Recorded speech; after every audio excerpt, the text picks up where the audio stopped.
Danny watches a lot of television and movies. John does not. Listen in as she tells him about what she's watching, and he tries to make sense of it all. Welcome to Watching My Stories with Dhani and John. Hello, everybody. Hi, everyone.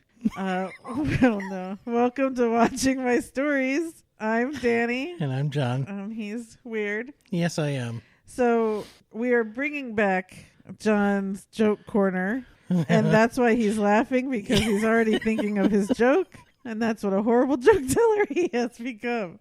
Oh, man. This is going to be a letdown. I can feel it. 100%. Okay. The joke's not going to be any good. So let's go. Sure you want to start with this? Yep, we're okay. starting with it. Then I'll talk about what we're going to talk about today. Okay. So did you... Did you hear about the police station that had all the tires stolen off the police cars? No. Yeah, they're not sure who did it, but they're pursuing all leads tirelessly.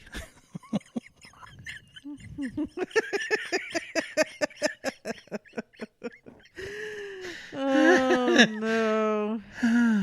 Okay. And you don't remember who you got that from? Oh, I know who I got that from. Oh, okay. Yeah, he's on TikTok. Do you know Name is Lucas Alfano. Okay. And he has the same problem I have. He's a guy who can't tell the joke. He just giggles a lot. Okay. And it takes him several times to get started. Okay. Ooh. Well, that was a good one. Any others? There is, but I can't remember for sure how it goes, so I'll have to save it. Okay. There were a lot of them, but they all fell out of my head. Okay. So. All right, we'll save them for the next joke corner. Yeah, sorry about that. There was that. We need to get a little intro music or something for your joke corner. I think it's just you laughing. Probably the Benny Hill theme would be good. All right, so this week we are back with just kind of a little over 2 weeks, so that's better than we've been doing. I have a few movies to talk about. Just a couple TV shows, and because there wasn't a lot, I'm also going to talk about some shows that I'm in the middle of. Not really giving a full opinion, because obviously I'm still in the middle of them, but make sure that everyone out there is aware that these shows are on, and if they're good, to go and check them out. So I thought I'd do that. And then we're going to discuss Jon Favreau in the actor / producer / writer / director's corner, because he does it all. Mm-hmm. Yeah. Yes. It was actually harder to find stuff on screen than off screen. Off screen was much easier. Sure. And I did all of that. I put it all together. I tried to go for a good mix, and I think I did. Okay. All right, then let's get started. We're going to start with movies. Okay. First movie I'm going to talk about is Stillwater. If you listened to our last podcast, I was in the middle of watching it when we stopped to do the podcast. Mm-hmm. So this stars Matt Damon and Abigail Breslin. I was super excited to watch this because it was Tom McCarthy who did this, who also did Spotlight, which that's one of our favorite films in this household. We will watch it. I will put it on this Spotlight doesn't even have to be on television. I will go to Netflix and watch it on Netflix because it's one of those that I just absolutely love. Well, and it's one of those that we love so much that if one of us is flipping through channels and it's on, we just say Spotlight, and the other one comes running, drops whatever they're doing, and comes running, and we just watch the rest of it. Yeah, it's great storytelling. So good. So when I heard about Stillwater, which is a story that's kind of familiar with people from, and now I'm blanking on her name, the chick who went to Italy and she was accused of murder and all that. Oh, Amanda. Yeah, I can think Knox? of Amanda. Yes, thank you. Yeah. All I could think of was Amanda. So it's basically kind of like that, where Matt Damon plays this guy from Oklahoma, and his daughter went away for a semester in school to France, and same thing happened. Her roommate ends up dead, and she was accused of murdering her roommate or friend, something like that. And so I thought, oh, this is going to be great, because the way they advertised it was that it was like this mystery of what really happened, and that Matt Damon goes around France trying to figure it out. And with Tom McCarthy's storytelling, I thought this is going to be so good. And it was none of it. I don't even know what it was. I don't even know what it was trying to be. It was, it tried to have a story about kind of an absent father who was now really trying to be better to his daughter who was in prison. Right. Then it had a story where he was investigating this and then gave up because he ended up like kind of falling in love with this French woman, and she had a daughter. And so then I thought, oh, okay, it's about redemption, and he's like raising this other girl and trying to be better to her. But I was like, he in this whole time he wasn't talking about his real daughter. It was so weird, and it was so long. Again, like 2 hours, 20 minutes. And there were just so many segments of this that none of it went together. None of it made sense to me. The mystery of what happened to her wasn't really a mystery. And then all of a sudden at the end, they kind of just told us what happened. And I was like, okay, like no real unveiling of anything. It was very disjointed. I didn't know what was happening. Not that I didn't know what was happening. I didn't know what they were trying to tell me. Yeah. I kept losing sight of that because it felt like it kept changing. And so I didn't know what that was about. Matt Damon did really well in this, actually. I didn't think he would do so well as kind of this roughneck is what I guess they call themselves in Oklahoma that work on the oil rigs and all that. They and everybody else, yes. Okay, I don't know. Yes. So he looked the part really well. He didn't lose an accent, but again, it just wasn't. It wasn't. It was so disappointing. It missed. It really missed because it could have been a really, really cool story. The premise sounds, if you're into that sort of thing, the premise sounds interesting. And Matt Damon is a really good actor. Right. And it sounds like when you were describing this to me right after you finished it, it sounds to me like the premise is great. It lost its story and they made it too much about the person, about him versus his journey to try to find and get his daughter. Right. And yet I didn't come out of it knowing much more about him. You know what I mean? Yeah, like it was just all over the place. It was too much. That's a pretty big miss if you take that much away from the story to spend on him, and then you don't even know what to say. There was a lot of cool stuff with the murder mystery, and for someone who's watched a lot of Amanda Knox documentaries and stuff, there could have been some really interesting things. But and again, this fish out of water, this roughneck who's in France and trying to figure all this stuff out, and it happened for a little bit, and then that was over, and it was moving on to the next thing. It was just. Anyway, so I'm talking too much about something that I didn't want to talk about. Well, and I'm just going to take this opportunity to talk to the studios again. Stop making 2.5-hour movies. Unless you're Marvel, stop it. Just stop. Okay. So that's Stillwater. It's on pay-per-view right now. I'd skip it. It's not even a good, just waste some time movie. It's really not. Yeah, okay. Yeah. If you got $20 burning a hole in your pocket, go to the casino. Right. No. Oh, you agreed. Aha. Okay, next movie is a Netflix movie called Sweet Girl. This is with Jason Momoa. And shoot, I didn't write her name down. I didn't do a good job this week. I didn't write anyone's stuff down, which is really sucky. Seat of our pants this week, folks. The girl, I'm going to look at because she's so good. She's from Instant Family. Okay, back. She is... she was from Instant Family, and she played Dora in the real life action life Dora. Anyway, she's great. Isabella Merced. She's so good. She was a teenager in Instant Family? Yeah. Yeah, she's good. Cute. She's really good. Yeah. So I think I've seen her in 3 other things. She's always great in all of them. So, anyway, so this is Jason Momoa and her, and this I was not expecting anything because it was just a Netflix, and I'm like, whatever. I was expecting to just watch him for a couple hours and be happy, and I did, and it was, and there's nothing wrong with that. But it ended up having a little twisty twist to it that kind of, as I was dying down, going, okay, it was like, oh, look at that, and then I was like, okay, this is interesting. So. The premise is that Jason Momoa's wife and this girl's mom is dying, and the doctor says, there's this great medication that's coming out. It's experimental. We'll get her in the trial, blah, blah, blah. And at the last moment, the pharmaceutical company decides to pull the drug from the marketplace because they can rack up the price later on or something like that. Some capitalistic, horrible thing, right? So Jason Momoa gets instantly pissed off.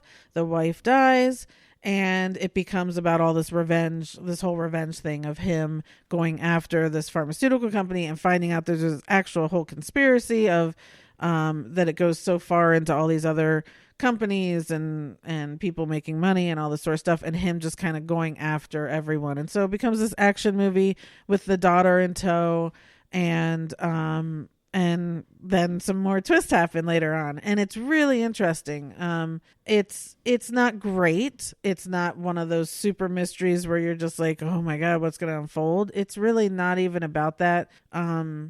This is a Sunday afternoon movie. This is a Sunday afternoon. There's nothing else on. Put this on. You won't be disappointed, but it's not something that blows your socks off and like, you need to ever watch again. It really is good to watch him. And and the girl is really good too, and it is a nice, sweet kind of father-daughter movie as well. Okay, yeah. So you could even watch this for like say Sunday brunch, like in the late morning. Yeah, yeah, sure. Because then you could have your Momoa with a twist. Okay, there's so much wrong with that, but we're just gonna. You weren't listening to a thing from the moment I said, nope. Oh my god, I'm a no. with a twist. Twisty twist. Oh no. Okay. Joke corner's over. Oh no. Oh no. Nope. Oh no. Okay, so that's Sweet Girl on Netflix. Okay. Next movie is also a Netflix movie called He's All That. This is a gender spin on the original and better She's All That. She's All That, if everyone remembers, was Paul Walker and Freddie Prinze Jr. And where they make a bet that Freddie Prinze Jr. has to turn the girl who wears overalls and glasses into the prom queen, and so he takes off her glasses and makes her wear a dress, and she's prom queen. Anyway, doesn't sound that hard. Yeah. So She's All That. It's a 90s classic. Okay. Anyway.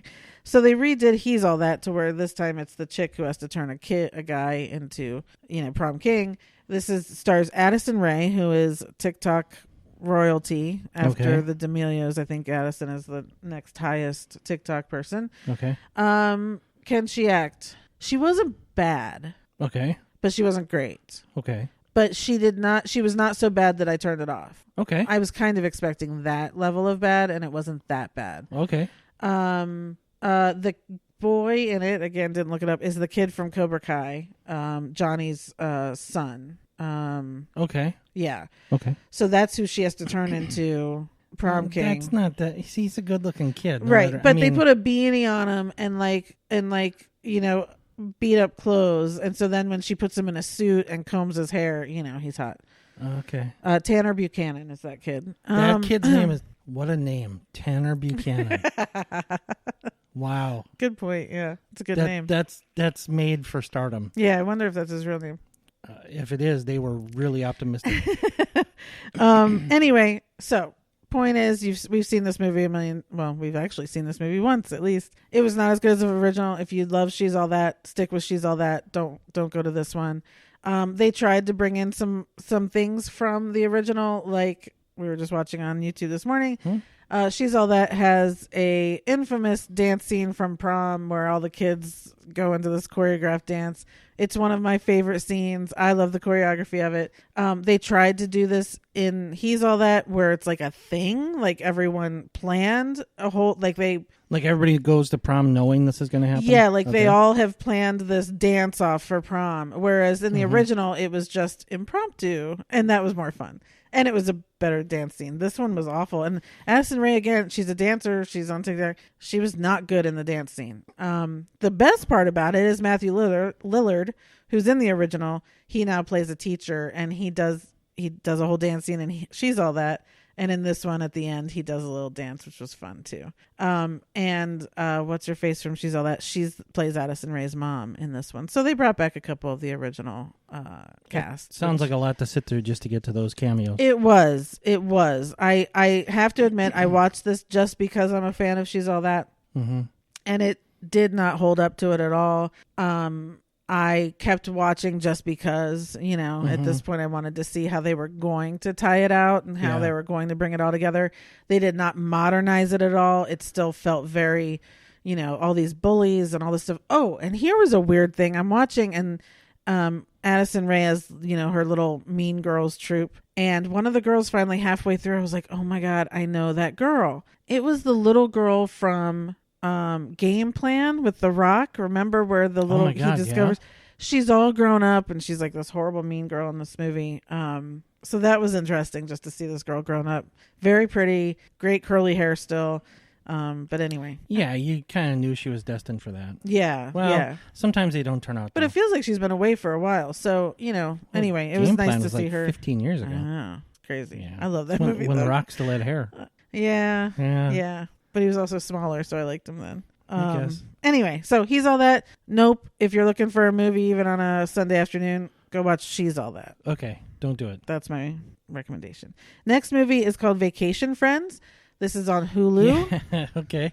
This is with Lil Rel and John Cena. And, of course, her name is Yvonne. Oh, that comedian. She's from Insecure. Why didn't I do my homework, you guys? I'm so sorry. This is tough sledding today. Yvonne Orji. Oh, boy. I've watched her stand-up. I've talked about it on here before. She had a stand-up on HBO, I believe. She's so funny. And she's on Insecure. She plays Issa Rae's best friend. Is that John Cena's girlfriend in this? No, that's Lil Rel's wife. Okay. And the girlfriend is Meredith Hagner. She is from... Yeah, I've seen her before. Search Party, which is a hysterical show. She's so good. So anyway... This is that typical kind of movie where one couple is kind of that, normal couple, really not so into partying and all that. Mm-hmm. That's Lil Rel and Yvonne, and they go on vacation. Things go wrong where they end up having to basically stay with John Cena and his girlfriend simply, stupid circumstances and stuff. Mm-hmm. And John Cena and his girlfriend are just insane. Like he rims his margarita glasses with cocaine, like that sort of stuff. And they're constantly just doing all this stuff. But throughout the vacation, Lil Rel and Yvonne, they end up, kind of having fun with them and realizing, oh, we can be fun too, that sort of thing. Mm-hmm. But when the vacation's over, they're like, we're done. We're never going to see you again. Right. Even though like John Cena, they have like taken them in as like your family now and all that stuff. Yeah. Anyway, so the real change comes in. Then they go home and they're going to get married. Lil Rel and Yvonne and John Cena, they show up to the wedding and then wreak havoc with the whole family and all that sort of stuff. Mm-hmm. And look, this is one of those real brainless things. We've seen all this kind of stuff and hoax and we've seen it all before. It's nothing new. It's just a matter of whether or not you like these people. And I love Lil Rel being kind of the straight dude. Like that was funny to watch. I mentioned in our last podcast, I don't like John Cena in the action movies. He's way better, and I find him really funny in these funny movies. Mm-hmm. This one was a little over the top for me, but he was supposed to be, so that's okay. Sure. And then it ends up having heart in the end too, which is, so we've seen the pattern over and over again. This is another great one. This could even be any time on the weekend. It's on Hulu on a Saturday night. It's definitely R rated. So, if you're looking for something to watch, put Hulu on. And this is something where you'll chuckle and you'll laugh. You don't have to use any real brain cells for it, that sort of thing. Okay. Yeah. All right. It's just a fun, whatever movie. Okay. Okay. Yeah. So that's Vacation Friends on Hulu. Next one is actually we watched together is a documentary on HBO called Count Me In. Okay. This about the drummers. Oh yeah. Yeah. Sorry. Yeah. So I think you missed maybe the first 15 minutes it sounded like. So. Yeah. But anyway, this is a great documentary about drummers, rock drummers, really. Well, there were little snippets of jazz drummers. There were jazz. Which it turns out. I'm sorry. Go ahead. I'm sorry. I was just going to say it's about drumming.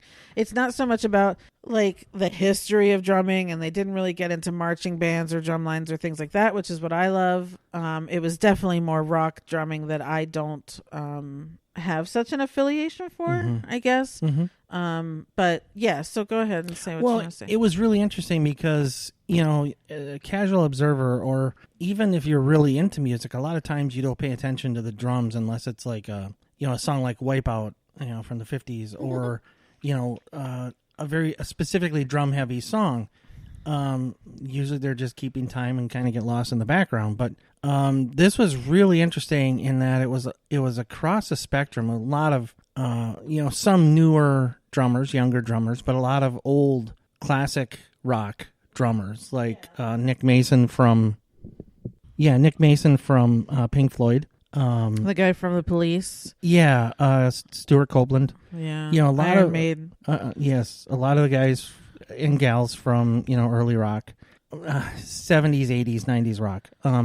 But basically, what it was is them taking the time to talk about how they got started, how they put their own spins on it, but also their appreciation for other people and the differences between them and the other drummers that they identified. And it was kind of interesting because they would say like so and so from in this song, and then they'd talk to that drummer and get him to talk about what he did differently or what his style was that came to that. And then you listen to the song and really focus on the drums, and you do hear a lot of differences if you take the time to really listen to it. Yeah. So that was really interesting to me because I never really have. I mean, there's some drummers that stand out to me as different, like Tommy Lee. Right. Who was missing from this. Yeah. That would have been really interesting because, Motley Crue was my formative years, and he stood out as different. For sure. Nick Mason is kind of a very classic drummer. Pink Floyd, that's one of my favorite groups. They had, I don't think Lars Ulrich from Metallica was in there, but he's another one of my favorites and does some different things. So anyway, it was really interesting. I enjoyed it. It was over, and I was still into it. Yeah, so I played the drums.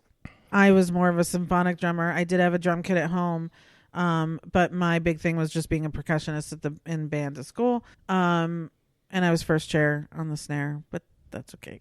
Anyway, so I love drum lines. That's much more what I love to listen to. I could sit and watch drum lines on YouTube all day long. And this kind of rock music I'm just not really into. The only person I knew was Chad Smith from Red Hot Chili Peppers. And I knew the dude from Foo Fighters.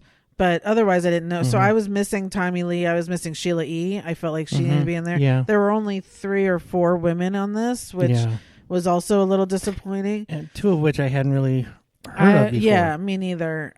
So that was a little disappointing because I know Beyonce has got a great drummer, and there are. I mean, even from Go-Go's, and so that's okay. I'm just being picky, but I did appreciate. I guess going back, especially for someone who doesn't know most of that music, and watching and having the focus be on the drummers, because that's never really the focus unless Tommy's in a roll cage over the audience or whatever. Like, so to me, it was nice to hear all of them get the credit that's due, and hear how many people can pull these musicians out from behind the guitar and the bass and all the other stuff that's going on. So so it was a really good documentary in that way, to really shine the light on those people and how instrumental the job really is. Even just keeping time is a really hard job, let alone when you want to do everything else. Yeah. Sorry, her microphone keeps cutting out, so we're working through technical difficulties. Yeah, we're trying. So and it was really kind of funny. I forget who it was, but they were talking about sometimes they would get they go off on guitar solos, and the singer would just kind of do his own thing, and at some points they all get lost in the song and kind of have to look back at the drummer to get the time back and kind of figure out where they were and get back in sync. And that's an important part too. Yeah. But this was just really fascinating. Something. Especially if you're into rock music, you never really appreciate the drummer. And it was just really fascinating to see what separates them from each other and the differences. And I forgot to mention Keith Moon, who a lot of people in this pointed to as one of the best of all time. Keith Moon from The Who. And then they spent some time going through some of those songs, and you really listen to it, and it's like, yeah, he was different. Yeah, he really was difficult. A difficult factor of 10 that he played on a lot of songs and effortlessly. So it's just natural. But I think it's really interesting. Even if you aren't into rock music like I'm not, but you do have maybe a musician background or something in anything, then you can appreciate these musicians and what they do and how they do it. And so many of them being self-taught and not, possibly not knowing how to read music or whatever it is. And that I find incredibly fascinating. Yeah, it turns out a lot of the best drummers in rock history were self-taught. They just played along and learned by playing with other musicians, and that's interesting. So it was fun, and for me it threw me back to things I had not thought of. My first kit being out of a JCPenney catalog, and it was just pure cardboard, and I think the skins were paper, honestly. It was, but some of them talking about getting those same sorts of kits and stuff. It's so, and things that I just hadn't thought of, or even, in my town, there was one music store that I had to go to in order to buy my case or my sticks or whatever it was. And so watching, them go into these stores, and it's like, there's such a nostalgia to that. Sure. When you start out or you want to start doing something. But I found it very interesting. I just wish they had talked a little bit more about, actual maybe percussionists and drum lines and that sort of thing. Yeah, it was very focused on rock, or jazz, but very much the blending of the popular music. Yeah, for sure. Which is fine. I get it. That's what people want to hear. Yeah, well, drum lines are cool, but they don't bring in the 50,000 right.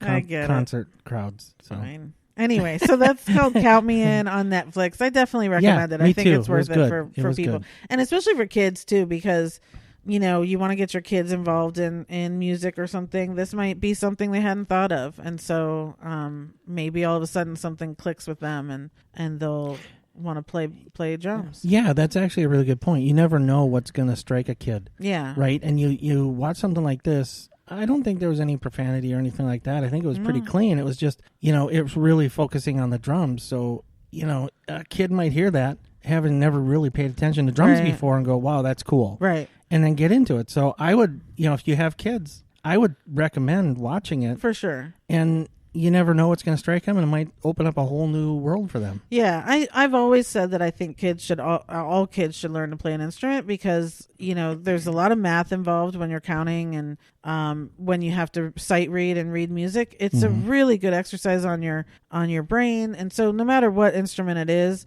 look, I don't think I could have ever played anything like trumpet or anything that didn't just involve, but reading music for percussion was just as difficult. I mean, I played xylophone, I played timpani drums, I played the triangle, whatever we had to do outside of just snare or bass or whatever it was. There's still an importance there of reading music and knowing what you need to do. So, well, and a good message there too, I think, is that it really promotes working together. It promotes teamwork because, if you're in band or your drums, or no matter what instrument it is, when you're a young kid, the focus is really on being part of a larger group, right? Whether it's a band or whatever the case is, right? It's all about promoting teamwork and working together. And I remember back when I was in band, started out playing saxophone, I think 7th grade. There were 3 of us playing saxophone, other kids were playing other stuff, and it just naturally, you kind of worked together to make sure you sounded right. Right. And it just really helped, looking back on it, it really helped form relationships with people and really figure out how to take a small collective and make it as good as you can working together. Yeah. It's really good message. It really is, yeah. I think it's all positive. Definitely. Yeah. All right, so that's Count Me In on Netflix. I'm going to segue into my musical rant for a second, because I have a couple to talk about. One I have not finished yet. So okay. If you've been listening at all, I love musicals. Yep. I would have thought that Adam Driver in a musical was enough to sell me, and I would be a happy person. So Adam Driver is in a musical called Annette. This is on Amazon Prime. Him and Marion Cotillard, and I have yet to finish it. I think I'm now like 45 or 50 minutes in. I keep going back. I'll get a 5-minute section in, and then I go, nope, can't do it again. This is very avant-garde. it's the opening number I was very excited about. I really liked the opening number, and I was like, okay, cool, I can do this. After that, there was not a single note of music that I liked. The music itself is bad. The story and the way they're telling it, it feels like I'm watching a student film. It feels like I'm watching some, artsy fartsy student that is like, I'm going to throw every trick shot, every weird little thing I can throw in this and just make it, I'm going to win that weird festival award. You know what I mean? And so I can't get through it though. It's not, I'm not understanding what's happening. The music is so bad. It's pulling me out of everything. I don't know. I would just play an insurance company and just write it off. I hate to not, partly because it's a musical and partly because it's Adam Driver. I hate to give up on it. Because there are some, like a couple years ago when Anna and the Apocalypse came out, that Christmas Apocalypse musical. I never would have thought that music was so good. I loved it. I cried. I still watch it.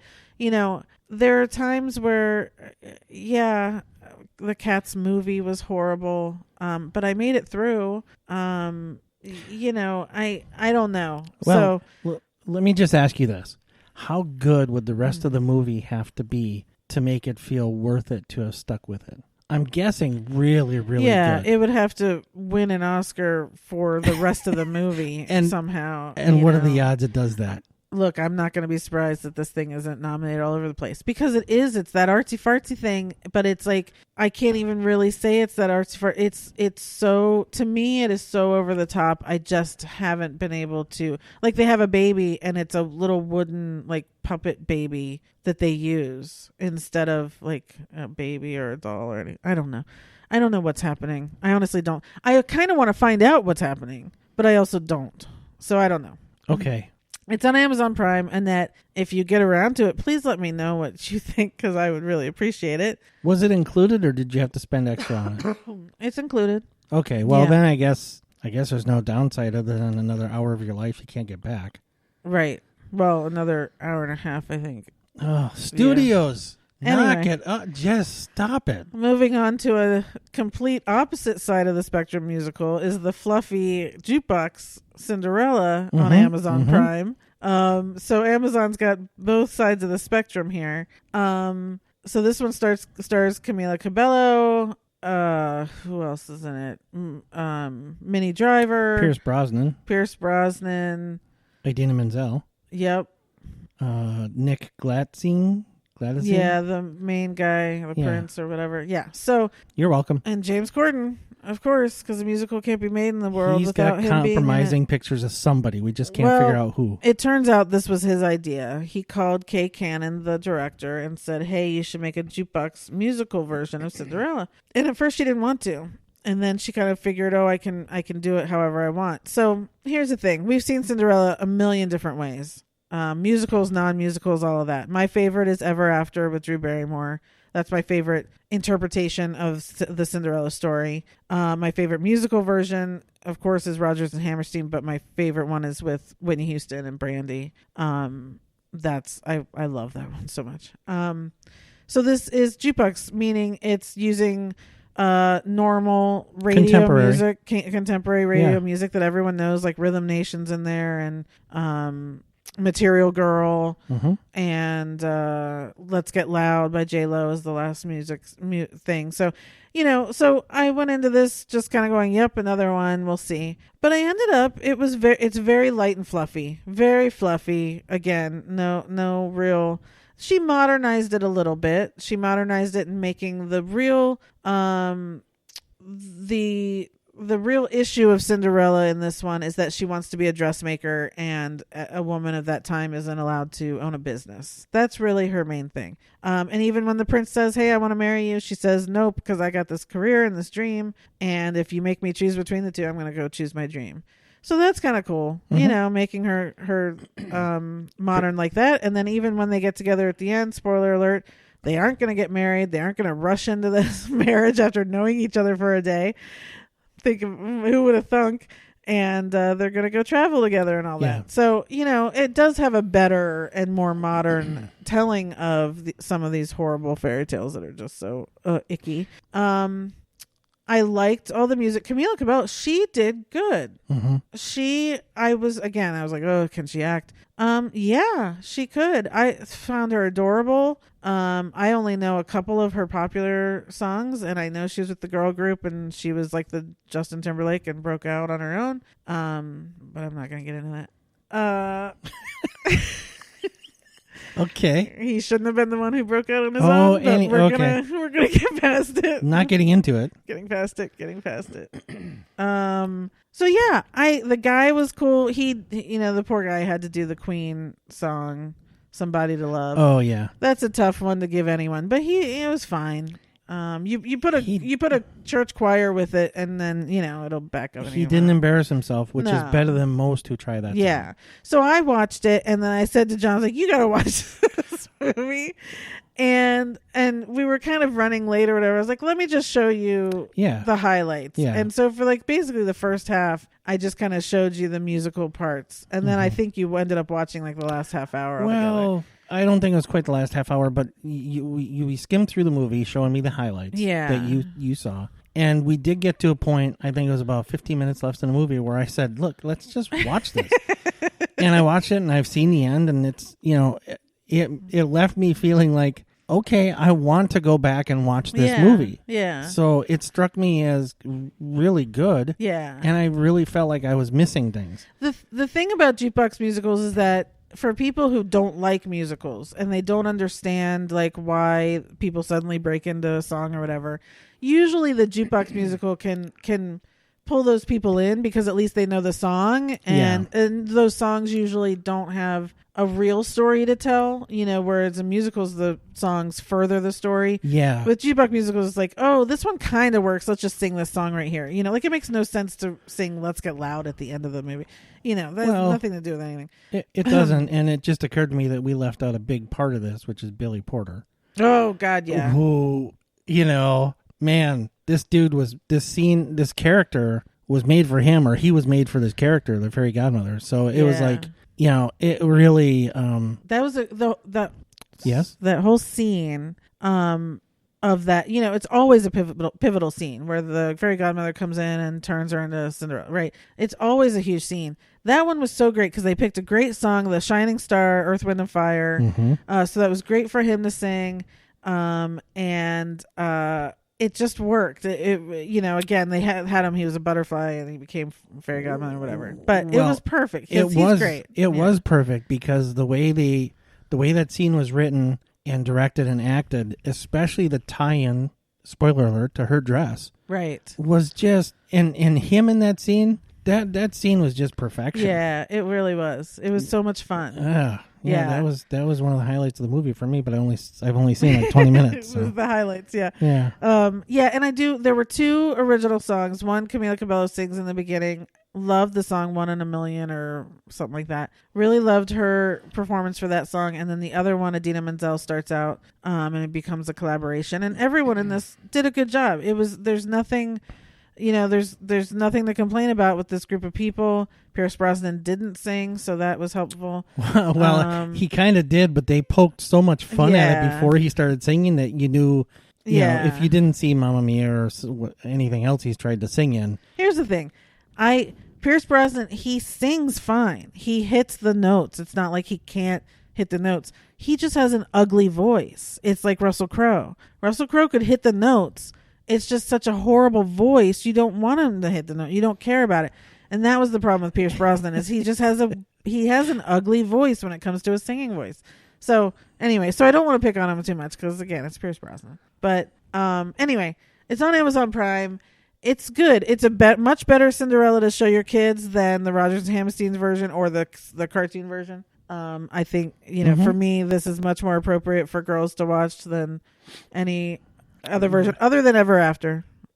Definitely, because Ever After was the first one where she saved herself, and that's a better one. But this one is very empowering, though. It's very empowering with the way she plays. It's written and directed by Kay Cannon. The most of the music supervisors were women. The choreographer was a woman. The costume designer was a woman. So you can definitely feel it. Yeah, the costumes. The costumes. Holy smokes. Yeah. You know, yeah, the ball scene with all those costumes, that was definitely, yeah. I'm not a big period movie person or costume person, but man, these just jump out at you. The big scenes, the ballroom scene where there's hundreds of people. Yeah. Every shot, I don't know if it's CGI or what, but every shot, the costumes, just every costume in the scene is just spectacular. Yeah. So really good. Good. I'm so glad you like. We will go back and watch it for sure. Okay. Yeah, so that's Cinderella on Amazon Prime. Definitely worth checking out. Absolutely. It's a fun family movie, and if you like musicals, then of course you'll love it. So, yep. You know.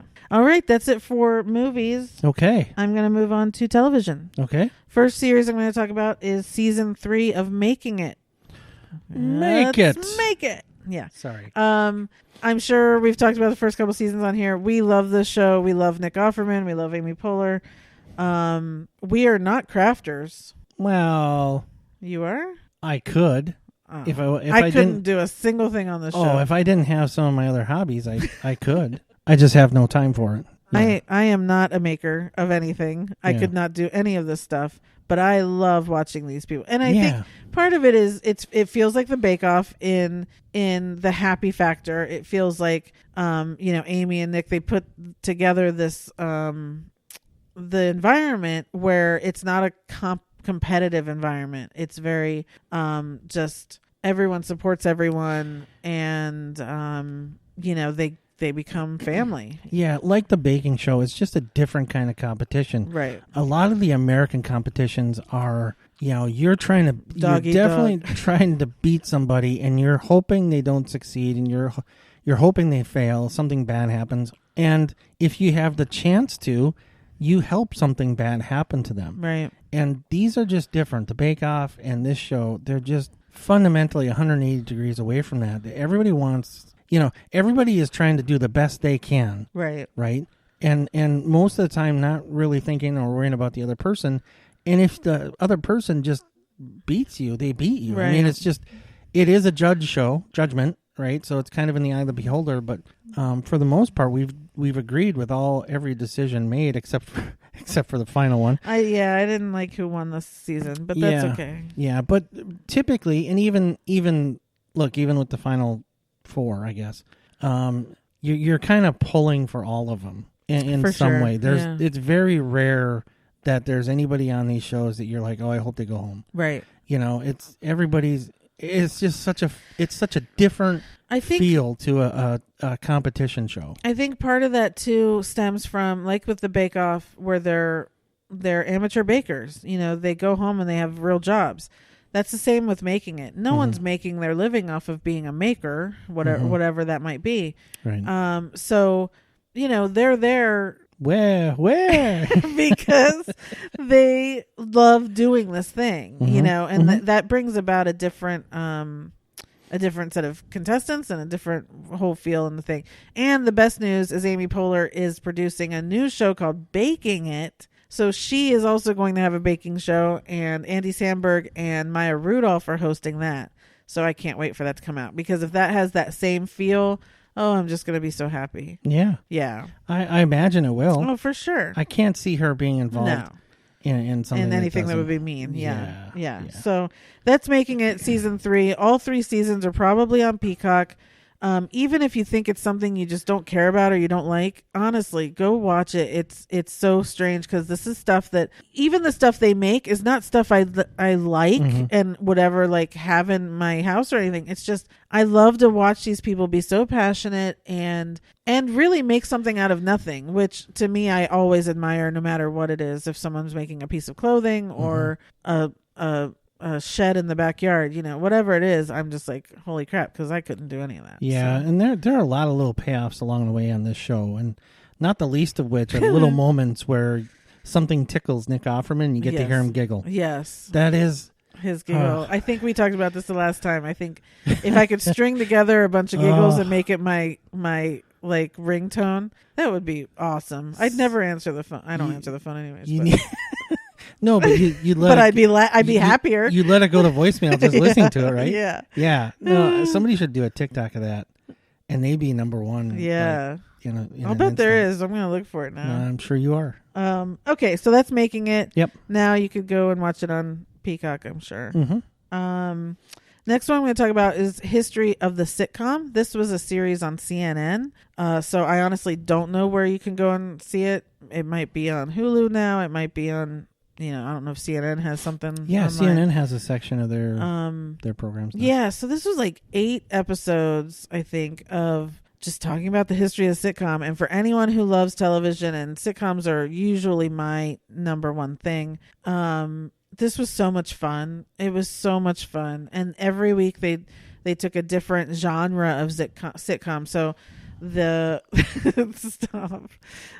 so they would take like workplace comedies, or then they took, the whole racial issues, like with Archie Bunker and about that whole time period and different and what was going on in the country, going back to the honeymooners and what was acceptable back then, the whole diversity issue. It was everything, but it was, bringing up some of these shows that, you just love so much, and hearing so many great people talk about them or talk about their experiences on the show. So fantastic. Right. Yeah, it was so wonderful. So, I highly recommend it somehow. If maybe it's on demand, or if you can find it somewhere, it's so worth it. It's really great. History of the Sitcom. Check it out. Cool. The next thing I want to talk about is we went back in time for you to watch a show. What? The first season of The Morning Show. Oh, yeah. Because the next season comes out like in 2 weeks or something. Okay. We started this months ago. Yeah. And then you didn't enjoy my anger during it. So we stopped for a while. And then we just kind of blew through the end of it last week. Yeah. So I've already talked about this.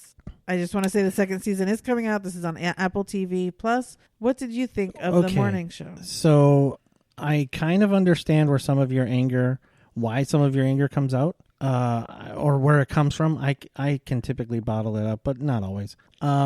You were very correct in your assessment when you reviewed it, in that there's really nobody you're pulling for. Right. They're all pretty bad people now. Except for... Well, I'm sure he's a bad person because he is where he is, but Billy Crudup's character is... You want him to win. Well, you want him to be in every scene. Yes, that too. Because, they've obviously given him as much freedom as you can have. I'm sure he has a script, but it's so effortless for him. It's his delivery, yeah. It's just his delivery, and the smile.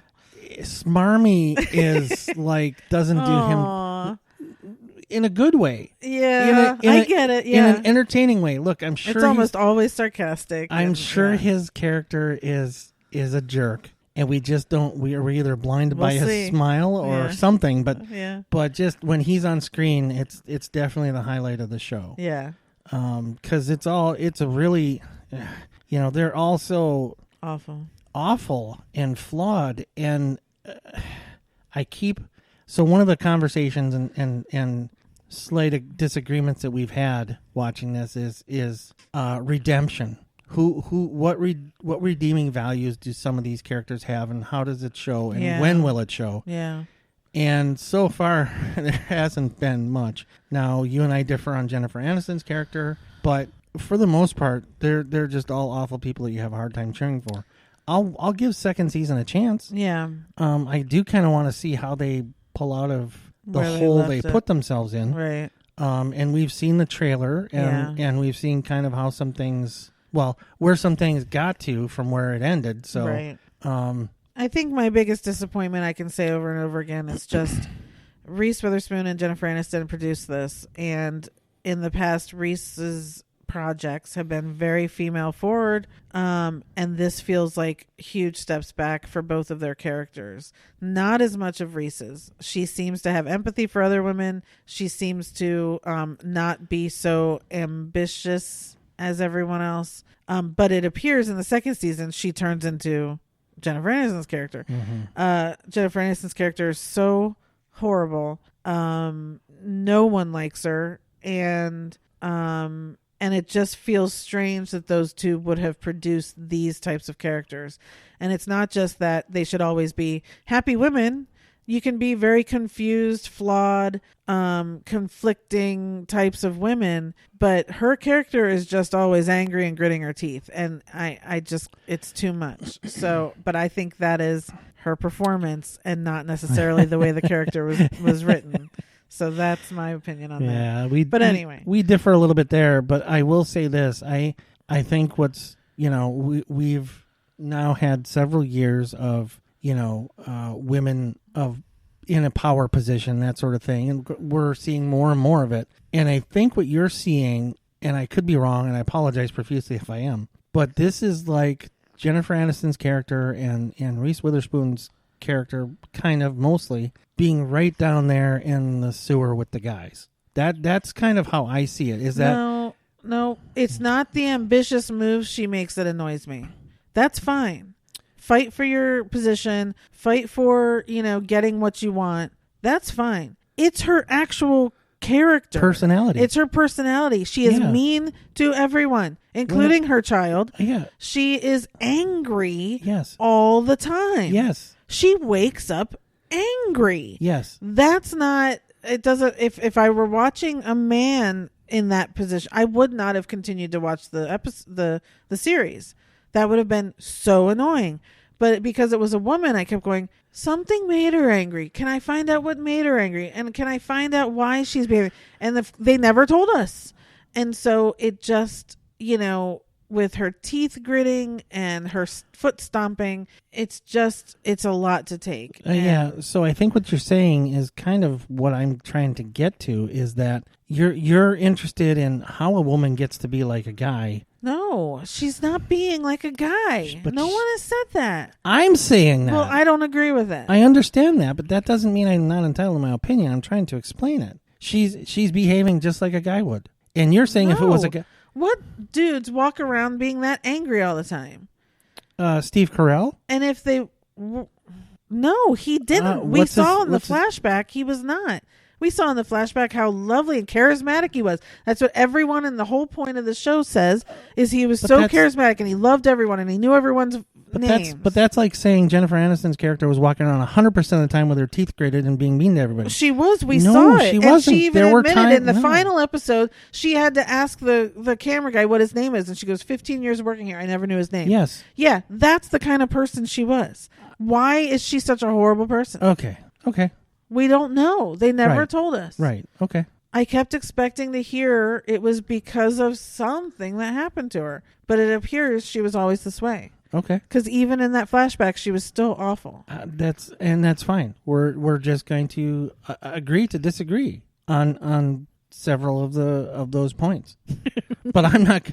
We're obviously not going to get to common ground here. Yeah, so I don't think people need to hear this. No, they don't. We'll talk about this offline. Now, I think it is a somewhat of that kind of polarizing show. At least it is here. I think people, I don't think you should watch the show. It's hard for me to recommend it because I think it is hard to watch because you don't like anyone. So I think it is a hard thing to watch. I think I watched it mainly because it's this cast. Yeah. And you stick with it because it's this cast and you stick with it hoping for that change. I think it's very odd that we have to wait until the second season to potentially see a change or a redemption. Mm-hmm. And I'm not even sure that that's going to happen. I agree. We'll see. Agree. We'll see. Yeah. Season 2 is on a short leash for me because I don't spend a lot of time watching television and there's a million better things I could be watching. For sure. But I am watching it because of this cast and specifically because of Billy Crudup. Right. I get it. So. Okay. Yeah. Next show I'm going to talk about is called Clickbait. I still love you, by the way. Thank you. I still love you. Okay, good. Okay, good. Yeah. Clickbait. It's on Netflix. This is an 8-episode series, one and done. With Zoe Kazan. Jeez, I was losing my head. And the dude from Entourage. I don't know his name. Just cast a spell on me? Anyway, I started this with no expectations. I was like, whatever. There was nothing on like Friday. I was like, whatever. this is stupid. I thought it was going to be like a Lifetime type thing. And instead it ended up being a really great mystery with so many twists. Like every episode had kind of a weird twist to it that led you into the next episode, and it was really cool. So the point is the dude from Entourage, what's his name? Adrian anyway, he's married with kids, and he is Zoe Kazan's brother, and what ends up is a video ends up going viral of his, and he holds up a sign saying, "I abuse women. At 5 million views, I die." And so everyone starts looking for him, and the police are looking and all this sort of stuff, and they end up finding him dead. And then it's just, what happened? Where did these videos come from? Who did this to him? Does he abuse women? Because he has this very lovely home life, all this sort of stuff. And it's 8 episodes of just kind of running through the mystery and little twists and who actually did it, like kind of was out of nowhere for me. So it was fun. It was a fun 8 hours of that kind of mystery and figuring stuff out, and interesting characters. The detective is interesting, and his wife is like, everyone has stories, and even the kids have stories and all that. It was cool. I liked it. Okay, good. Yeah. So a couple questions. Yeah. First of all, I think it's Adrian Grenier. Yes. Is that a question? That's not a question. Is it Adrian Grenier? Yes. That's a question. Yes. Wally Kazam, or whoever you said. Zoe. Yes. Zoe Kazan. Bless me. Thank you. She's the middle daughter from It's Complicated. Who is that? Yes. Okay. She's the younger daughter. Yeah. There's only 2 daughters. Yeah. Yeah. Okay. Yep. The middle kid, but the younger daughter. Right. Okay. Yeah. I thought I recognized her. Yeah. Good for her. Yes. I totally don't remember what my third question is. Okay. So we can move on. So yeah, check it out. Clickbait. Good mystery. Okay. Good way it unfolds. Yeah, so that's everything I wanted to talk about, except I just want to go through a few of the shows I'm still in the middle of, just so people know if they're worth going out there or not. So the first one is Truth Be Told. This is the 2nd season of Truth Be Told. It stars Octavia Spencer. If everyone remembers from the first season, it was Octavia. She's a podcaster, and she was reconsidering a murder from 20 years prior. She thinks she had the wrong person convicted. It starred Aaron Paul and Lizzie Kaplan. It was really good. The 2nd season has Kate Hudson, and it's a whole mystery of how Kate Hudson's husband died, and Octavia Spencer's researching it and trying to figure it out. At the same time, things from the first season are also coming into play. So this is really well done. I'm really enjoying the 2nd season. It's a little slower than the first one, but it's really good. That's on Apple TV Plus. The next show is Only Murders in This Building. This is Steve Martin's show. It stars Steve Martin Short, and Selena Gomez. Oh my God, the first 3 episodes were on Hulu. They're only half-hour episodes. It's so Steve Martin. I'm just in love. I've loved him all my life, and anything he writes, I am there. I mean, I love his plays. Shop Girl is one of my favorite movies. And this one has, the quirkiness of all 3 of these characters are very quirky, but someone in their building ended up dead, and it is a major mystery. I mean, it's how Selena Gomez's character is involved, and they're just kind of they're true crime podcast fans, the 3 of these people, and so they get together to go, let's solve this murder, and it's just fun and quirky and everything in between. And it's so New York. It's just great. I love it. So that's on Hulu. Also, we've talked about it, but the 2nd season of Ted Lasso is still on. That's on Apple TV Plus. We're enjoying the 2nd season, but it's getting a little dark right now. Hopefully it'll get back to the happy place. Yeah. But there has to be some conflict somewhere. Not like this, though. Come on. Yeah. No.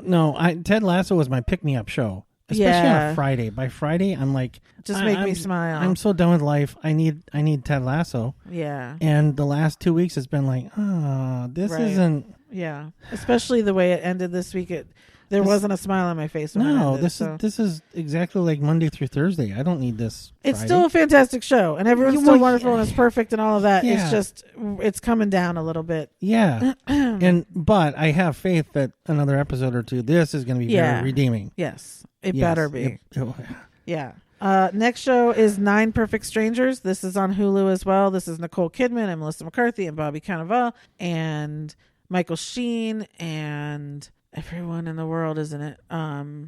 Jason from Good Place. He's in this. Anyway, interesting show. They've all come to this Tranquillum place that Nicole Kidman runs to. It's like a therapy wellness place. She's microdosing them all, and they've all got issues to get through. It's very interesting. Again, the characters that they're telling us. The first 3 episodes, I was like, I have no clue what's happening. Again, I'm watching it because of the cast. Now it's getting somewhere, and we're finding out a little bit more.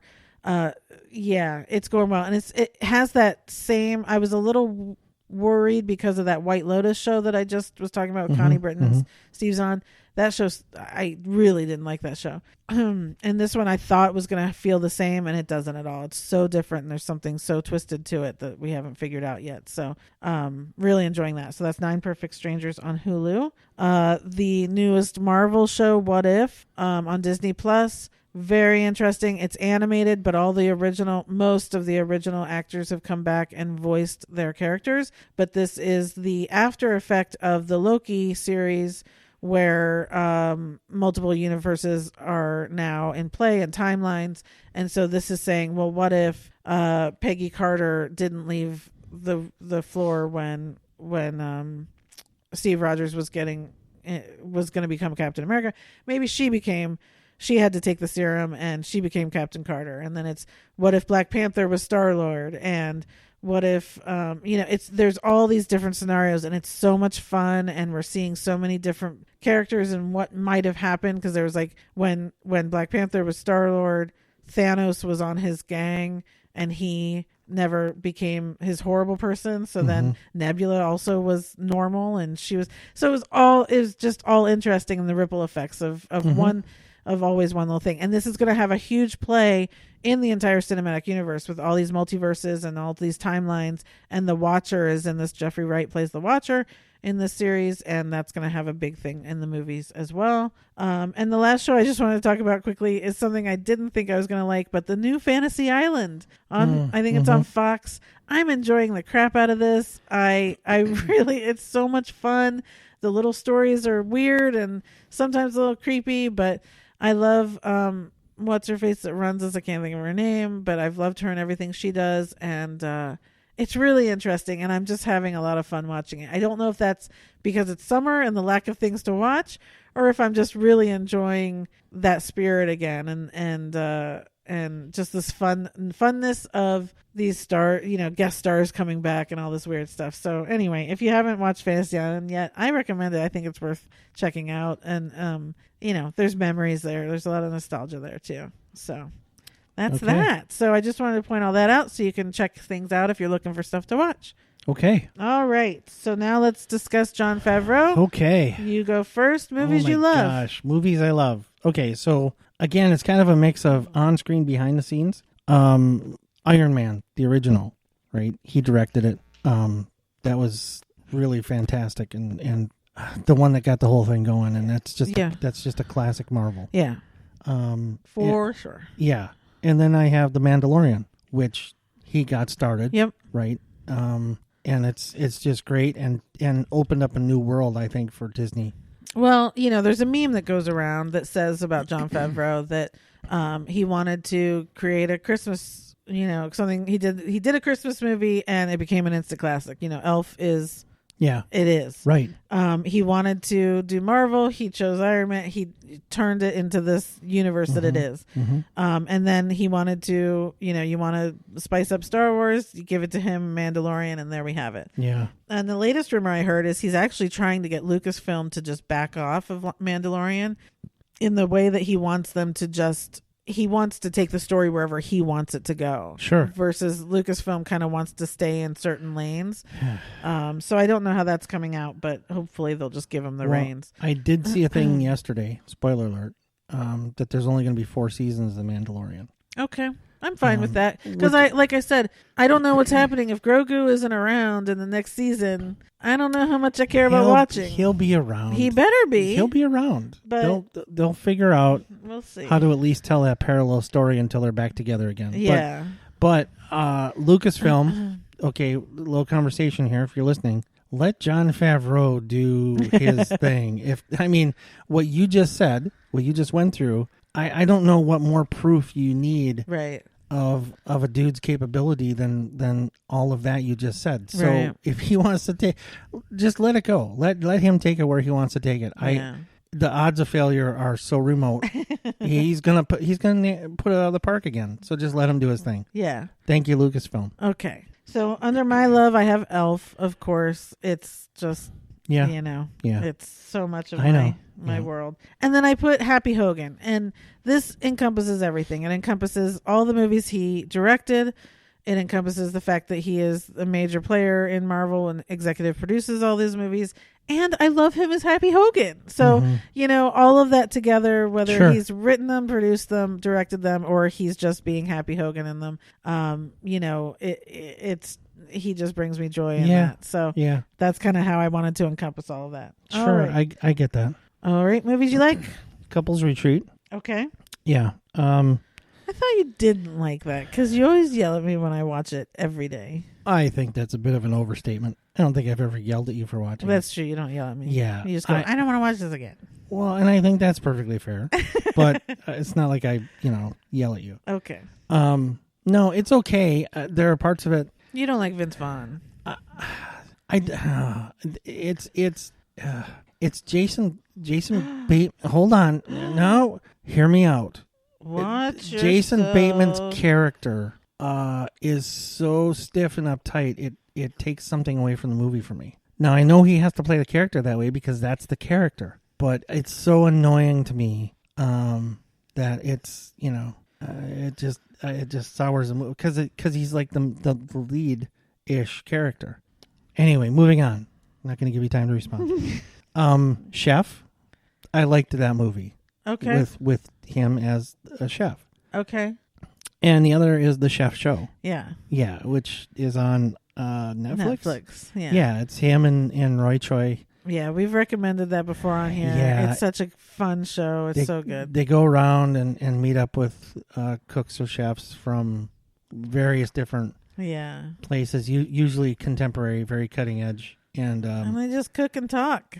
It's awesome. They cook and BS. And it's just entertaining from both a culinary and interpersonal relationship standpoint. It's a really good mix, and it's very entertaining. Yeah, just like it. Yeah. Really, just like it. That's it. Okay, under my I have Friends. We used Pete Becker and dated Monica. Yeah. That was just fun, and then he wanted to win the ultimate fighting championship. Yep. I also have Four Christmases. I know you hate it. I love that movie, and he is hysterical in that movie. So, and then I have The Mandalorian here under because it's, I like it. I'm not a crazy Star Wars person, so I like it. Now, that last episode, yes. Was I bawling my eyes out? Yes. Mm-hmm.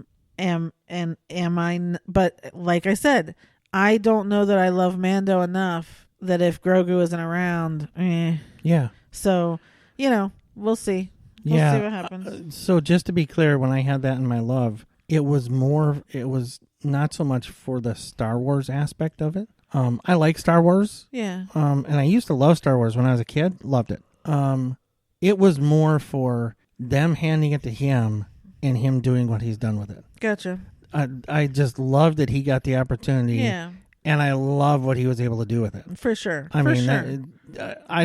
I'm sure other people are capable of it, Kevin Feige or, whoever you can think of. But, man, dude just nails it every time. Yeah.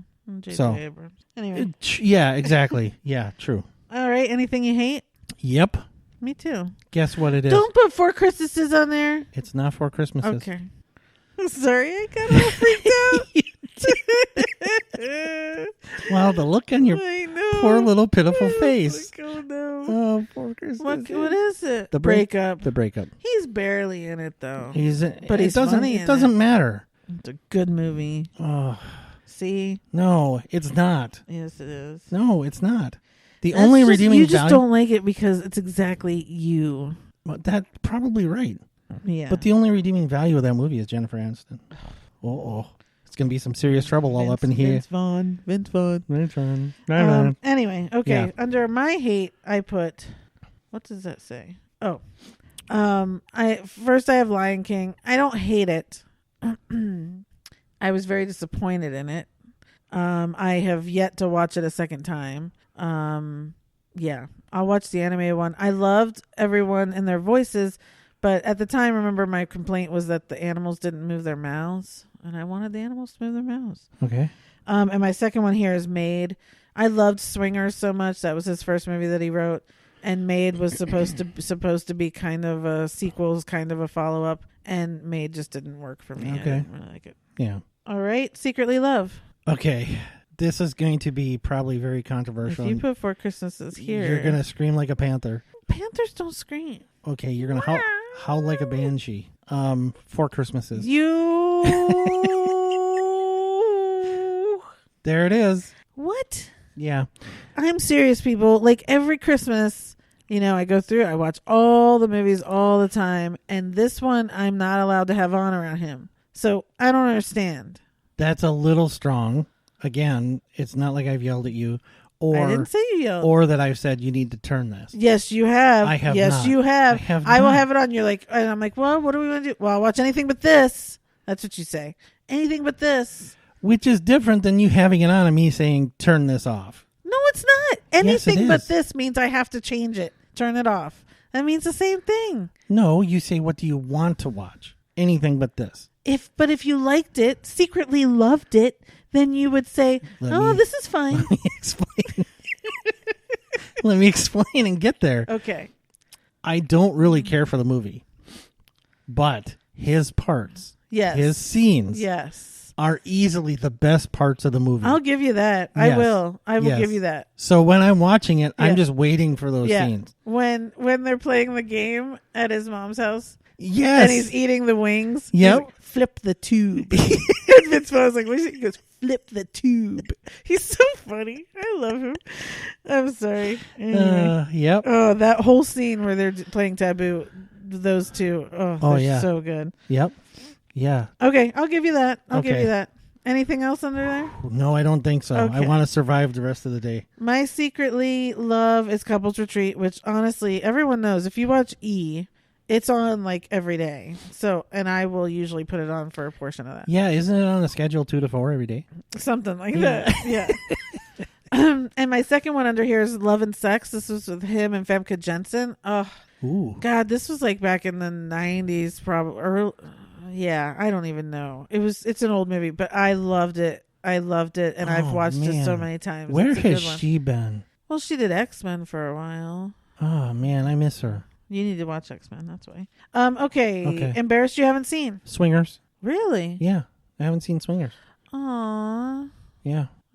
We need a list. Mine is Jungle Book. And the only reason I want to see it is because everyone loved it. But then I'm like, if it's the same as Lion King, then why would I like it? So I don't know. Okay. Anything you're adding to your watch list? Well, I had one thing down and I'm adding a second thing. The one thing is Swingers. Okay.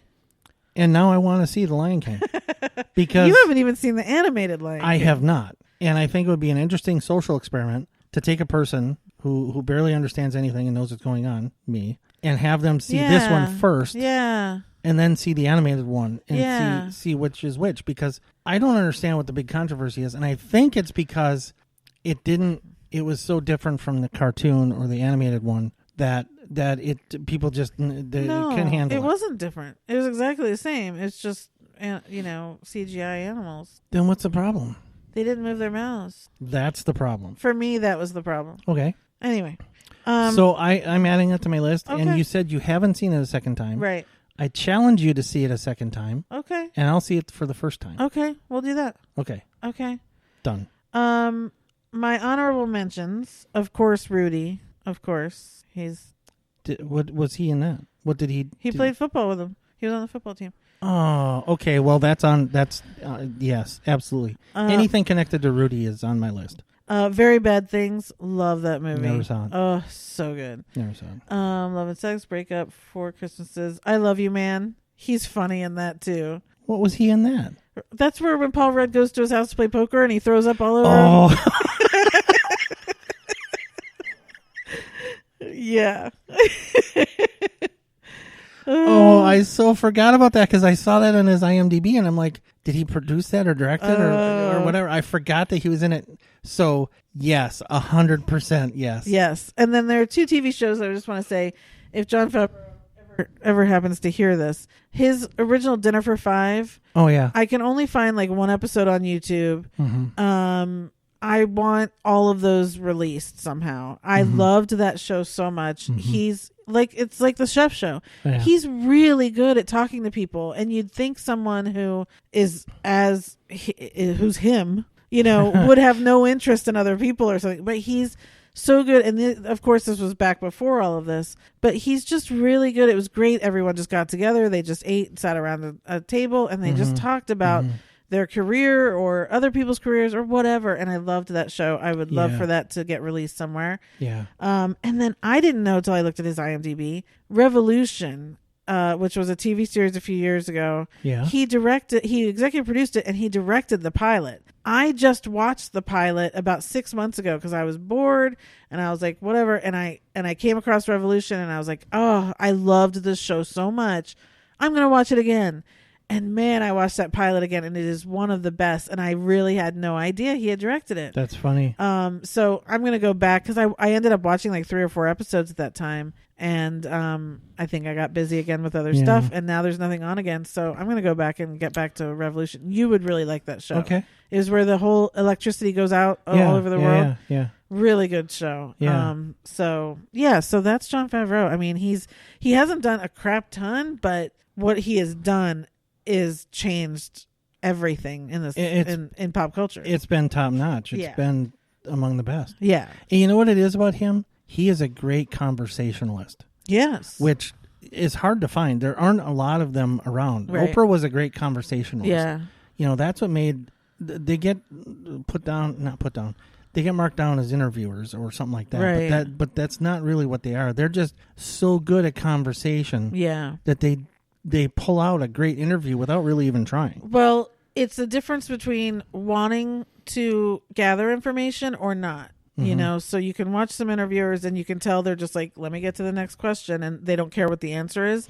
Jon Favreau, he's very interested in learning. Yeah. Just like on Chef Show, he wants to know how to cook or or ask other people how they learned to cook or where did they come from. He's very interested in learning about other people. He's interested in the information, not just getting the answer. Exactly. Yeah. So he's just fantastic. So your Dinner for Five is a great suggestion. For sure. Come back and do it. Yeah. Do it now. Exactly.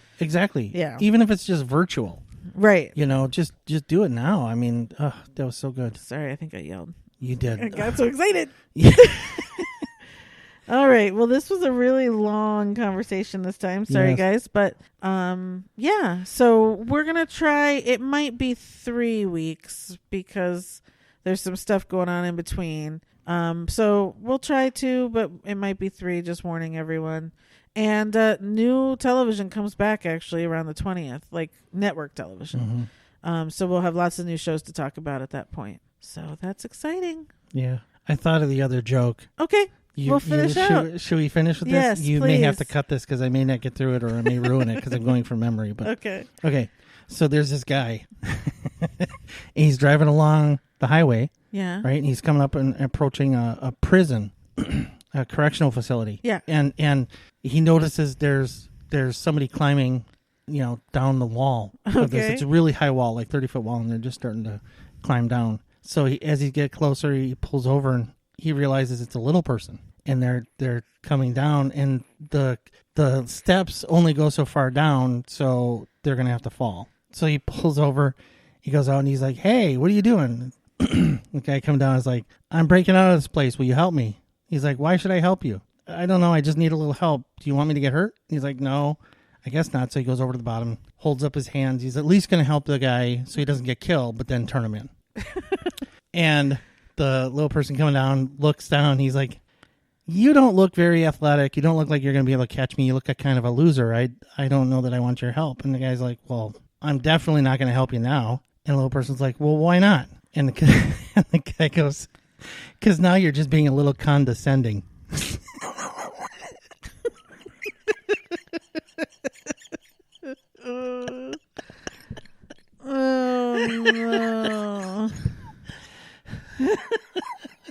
Oh no. Oh boy. Oh no.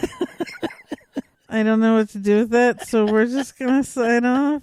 And thank you guys for listening for the last time, possibly. Gosh, we're sorry. Yeah. So until next time, I'll be watching my stories. Thanks, everybody. Okay, bye.